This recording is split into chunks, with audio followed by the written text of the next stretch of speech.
The biggest gaming event of the year, E3, took place in Los Angeles this week, and Microsoft, Sony and Nintendo were all out in full force to try and woo gamers to their next-gen consoles.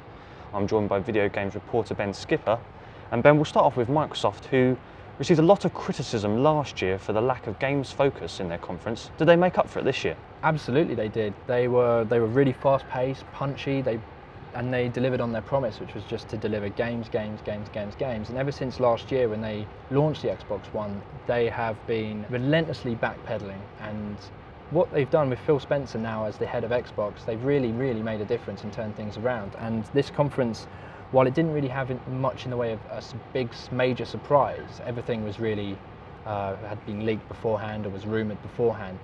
They were just relentlessly dishing out games and lots of new announcements and everything, and they really almost brought things back to level and certainly made the next-gen console race a bit more exciting. And it was really helped with the announcements of, you had Crackdown 3, which was rumoured, but it was still a big fan-pleasing game. You had the Halo Master Chief Collection, which is Halo 1, 2, 3 and 4 on a single disc in a single package with all the multiplayer and all the multiplayer maps, which is a big deal. Even if it is games you've already seen before, it's a big deal to have, and it will certainly get people to buy the console. And they also had a few major exclusives like Scalebound from Platinum Games. Platinum are a hugely popular developer among the gaming community, and to have an exclusive is a major deal for them.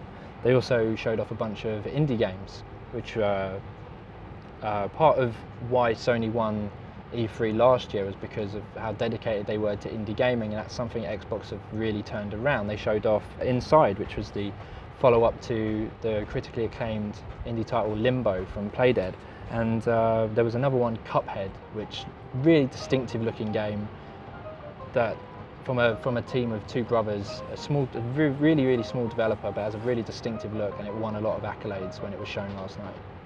With Sony, they were fastest out of the blocks when the consoles, PS4 and Xbox One, went on sale at Christmas last year. Based on their conference, are they going to still be leading the field?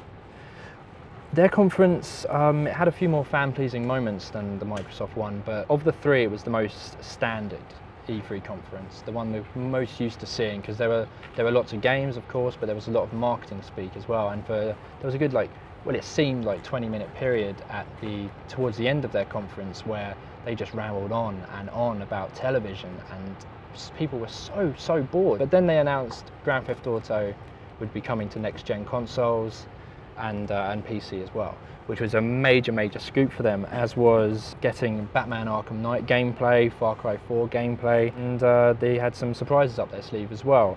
Little Big Planet 3, nobody was expecting that to show up. Grim Fandango remake, a remake of this old 1990s PC point-and-click adventure.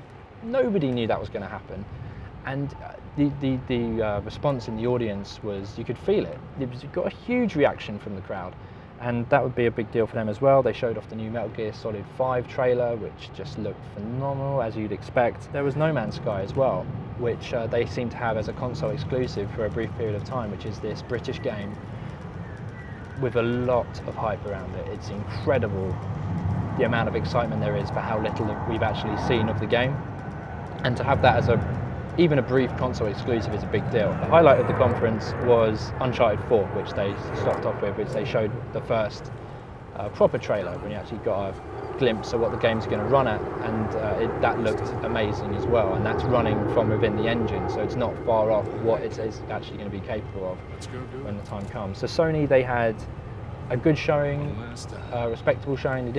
They just kept at their level that they've been at since the PlayStation 4 sold a boatload last year. So last but not least is Nintendo, who, with the release of the Wii U, is nothing short of a disaster. Have they salvaged something from this conference?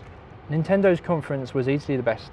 It was the shortest as well, which helped after 2 days of solid conferences, but they were really funny. They had sketches from the Robot Chicken team, which was unexpected, but it goes to show the good sense of humour. You had two Nintendo top-level executives and their president having a fake CGI fight to sell Super Smash Brothers, and there was a real sense of fun to their conference. And also they showed off some games we did expect, like The Legend of Zelda, but even then, what they showed of it was exactly what gamers have wanted to hear. It's more open, and it looks gorgeous, as you would expect.